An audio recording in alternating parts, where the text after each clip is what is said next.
सच्चिदानन्ददायिनि ब्रह्मानन्दरूपिणि भवभयहारिणि श्री शारदामारक्षिणि सच्चिदानन्ददायिनि ब्रह्मानन्दरूपिणि भवभयहारिणि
रामचंद्र रघुवीरा रामचंद्र रणधीरा रामचंद्र रघुवीरा रामचंद्र रणधीरा रामचंद्र रघुवीरा रामचंद्र रणधीरा रामचंद्र रघुवीरा रामचंद्र रणधीरा रामचंद्र रघुनाथा रामचंद्र जगन्नाथा रामचंद्र रघुनाथा रामचंद्र जगन्नाथा रामचंद्र रघुनाथा रामचंद्र जगन्नाथा रामचंद्र रघुनाथा रामचंद्र जगन्नाथा रामचंद्र रघुरामा रामचंद्र परम धामा रामचंद्र रघुरामा रामचंद्र परम धामा रामचंद्र रघुरामा रामचंद्र परम धामा रामचंद्र रघुरामा रामचंद्र परम धामा रामचंद्र मम बंधु रामचंद्र दया सिंधु रामचंद्र मम बंधु रामचंद्र दया सिंधु रामचंद्र मम बंधु रामचंद्र दया सिंधु रामचंद्र मम बंधु रामचंद्र दया सिंधु रामचंद्र रघुवीरा रामचंद्र रणधीरा रामचंद्र रघुवीरा रामचंद्र रणधीरा रामचंद्र रघुनाथा रामचंद्र जगन्नाथा रामचंद्र रघुनाथा रामचंद्र जगन्नाथा रामचंद्र रघुरामा रामचंद्र परम धामा रामचंद्र रघुरामा रामचंद्र परम धामा रामचंद्र मम बंधु रामचंद्र दया सिंधु रामचंद्र मम बंधु रामचंद्र दया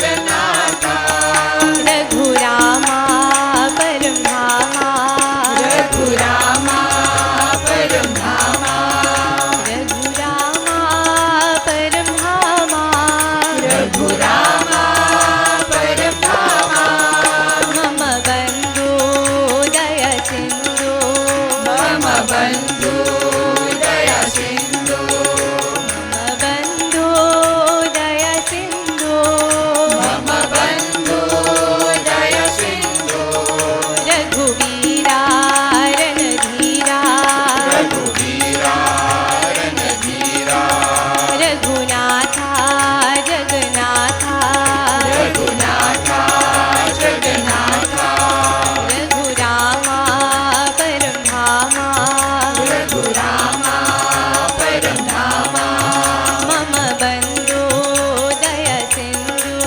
मम बन्धु दया सिन्धु मम बन्धु दया सिन्धु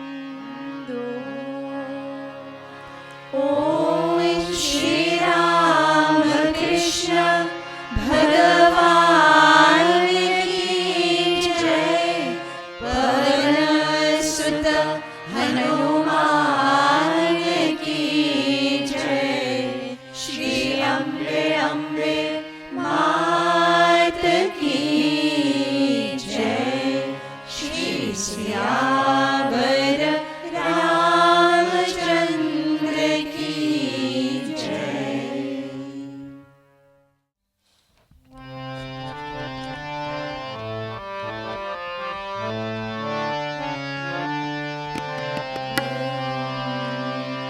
तारी मर्जीती दुनिया चाले रे तारी मर्जीती दुनिया चाले रे सूरज चांदो ने तारा तू कहे ते मचाले रे तू कहे ते मचाले रे तारी मर्जीती दुनिया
तारी मर्जी की दुनिया चाले रे तारी मर्जी की दुनिया चाले रे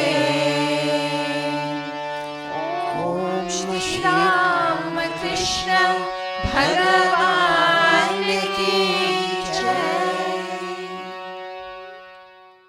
There has always been a prevailing notion that the intention of most of the branches of science is to investigate the origins of the universe, and more specifically the origin of human beings. And the answer that life science gives us is the theory of evolution. For those of us who have taken a life science course, or those of us who currently study life science, the concept of evolution is not something new. The very basic idea is that when the Earth was first formed through the collision of vast amounts of matter, the resulting conditions were ideal for the formation of life, and hence the very first life forms were born. And they are better known as amoebas, which are single-celled organisms. In other words, they only have one cell. And through the process of natural selection, these single-celled organisms evolved into you and me.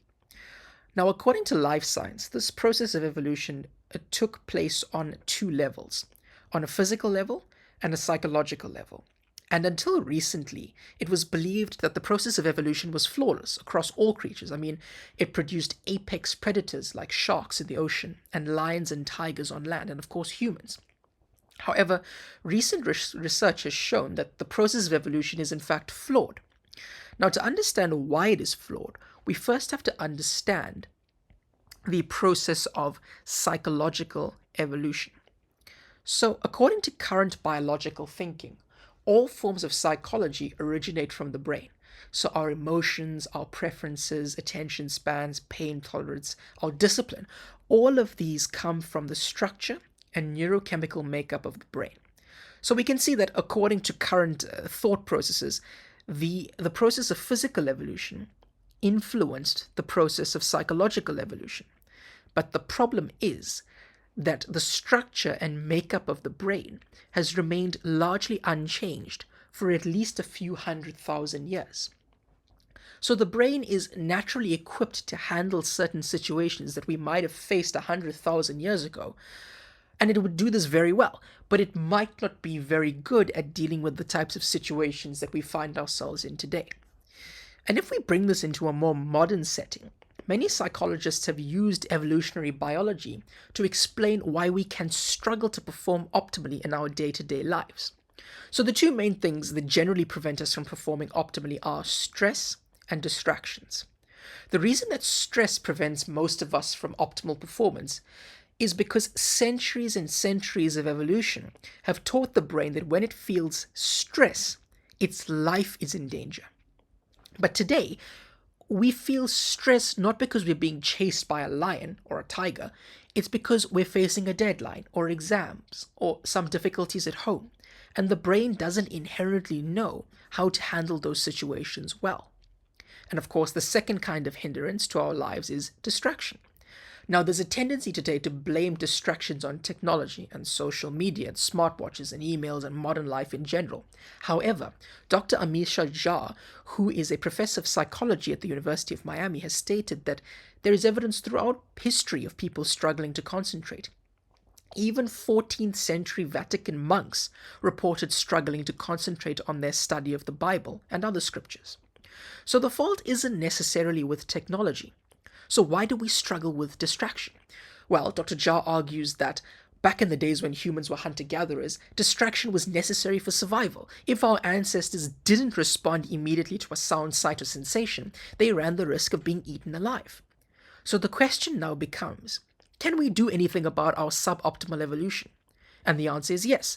There's a phenomena that has been discovered a while back known as neuroplasticity, which basically says that we have the ability to change the structure and chemistry of our brains in this lifetime. There's no need for centuries and centuries of evolution. It is possible for our brains to become more suited to the current world now. And according to Dr. Jha, the best way to achieve neuroplasticity is mindfulness.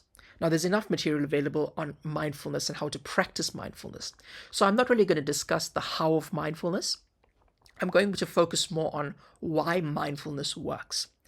In his book Focus, Daniel Goleman states that the mind essentially has two overall states, a focused state and a wandering state.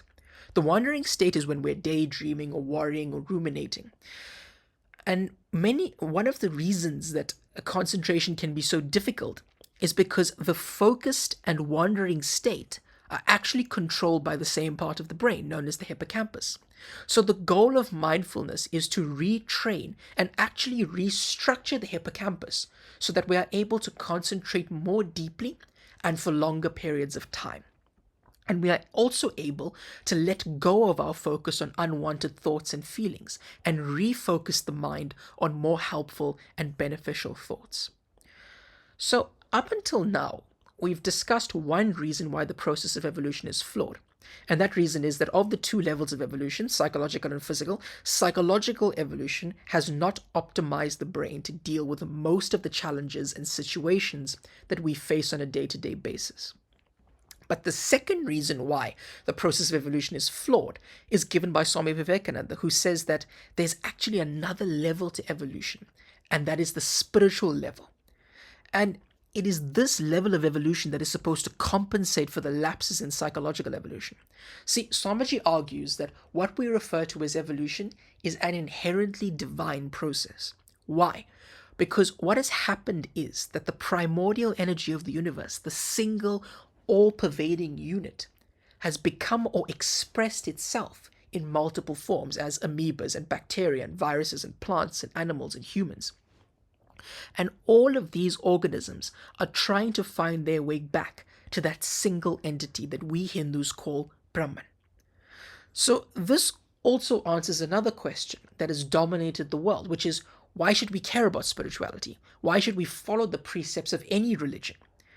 Well, I equate that to an amoeba asking, why would I want to be a human? It's natural. Eventually, all of us feel the need to grow and change and evolve into something more. Swamiji describes this growth and change in humans as the progression from beast to man to divinity. And how does this progression occur? Through spirituality. And what is spirituality?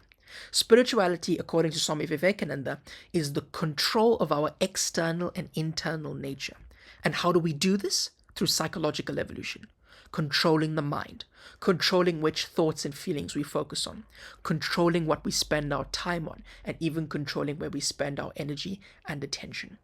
See, all forms of evolution are intrinsically linked. So in order for us to grow and evolve in our lives, there has to be a synthesis of physical, psychological, and spiritual evolution. And Swamiji says that it is natural and important that we strive for higher states of evolution, because when we evolve and grow, we generally help others to evolve and grow with us. Hari Om Tat Sat.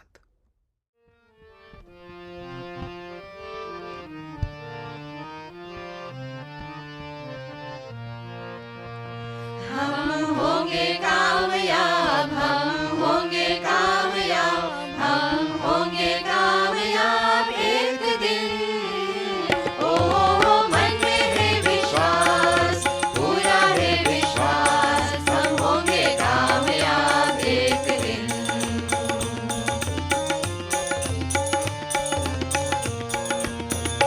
हम चलेंगे साथ साथ, डाले हाथों में हाथ, हम चलेंगे साथ साथ एक दिन। ओ मन में है विश्वास, पूरा है विश्वास, हम होंगे कामयाब एक दिन।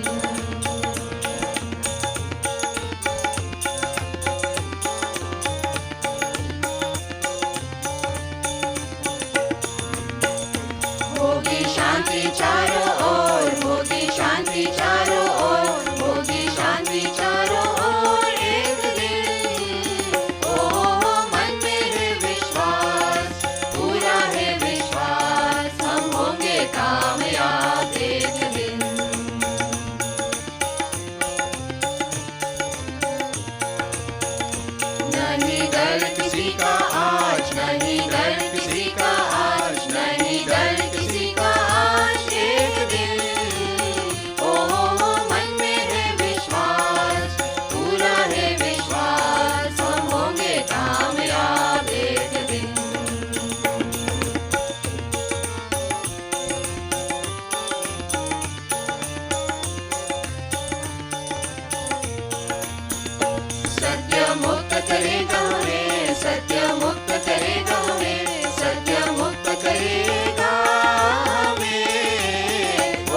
मेरा सच्चित आनंद रूप कोई कोई जाने रे। मेरा सच्चित आनंद रूप कोई कोई जाने रे। मेरा सच्चित आनंद रूप कोई कोई जाने रे। मेरा सच्चित आनंद रूप कोई कोई जाने रे। द्वैत वचन का मैं हूँ श्रेष्ठा, मन वाणी का मैं हूँ दृष्टा। द्वैत वचन का मैं हूँ श्रेष्ठा, मन वाणी का मैं हूँ दृष्टा। मैं हूँ साक्षी रूप कोई कोई जाने रे। मेरा सच्चित आनंद रूप कोई कोई जाने रे।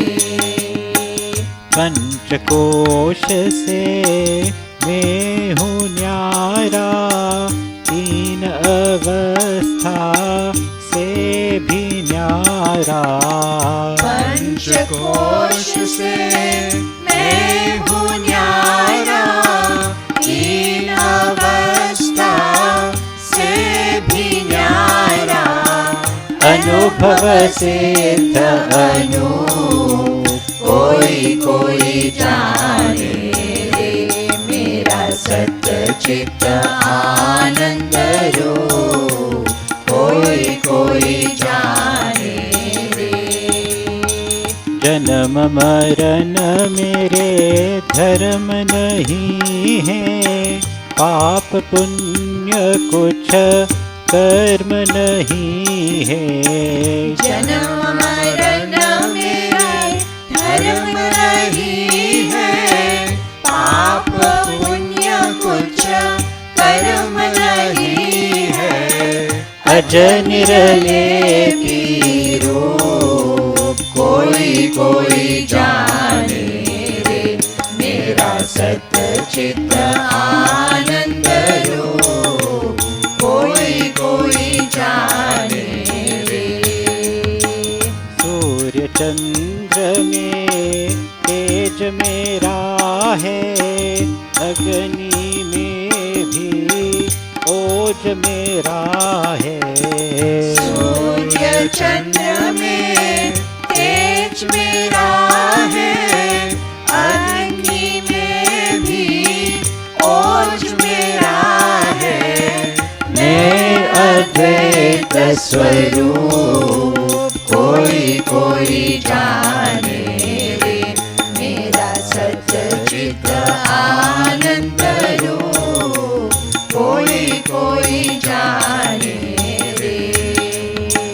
तीन लोक का मैं हूँ स्वामी, घट घट व्यापक अंतरयामी। तीन लोक का मैं हूँ स्वामी, घट घट व्यापक अंतरयामी। जो माला में सूत कोई कोई जाने रे। मेरा सच्चित आनंद रूप कोई कोई जाने रे। राजेश्वर निज रूप पहचानो, जीव ब्रह्म में भेद न मानो। राजेश्वर निज रूप पहचानो, जीव ब्रह्म में भेद न मानो। तू है ब्रह्म स्वरूप कोई कोई जाने रे। मेरा सच्चित आनंद रूप कोई कोई जाने रे। मेरा सच्चित आनंद रूप कोई कोई कोई जाने रे मेरा सच्चित आनंद रूप कोई कोई जाने रे मेरा सच्चित आनंद रूप कोई कोई जाने रे। ओम श्री राम कृष्ण भगवान की जय। Om Namo Narayanaya, dear sisters and brothers. Swami Vivekananda says, go on bravely. Do not expect success in a day or a year. Always hold on to the highest.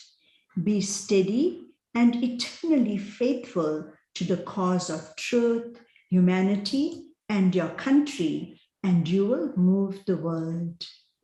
Let us contemplate on our divine nature within.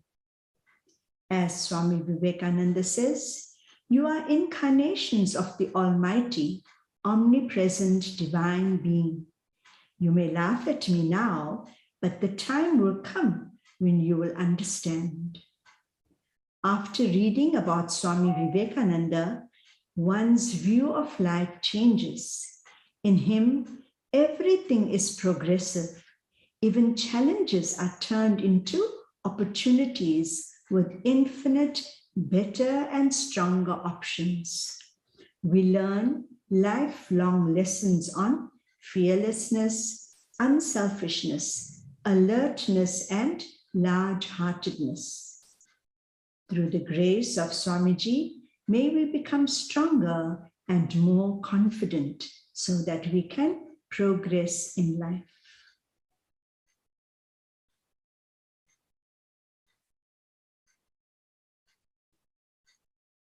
Om Shanti, Shanti, Shanti.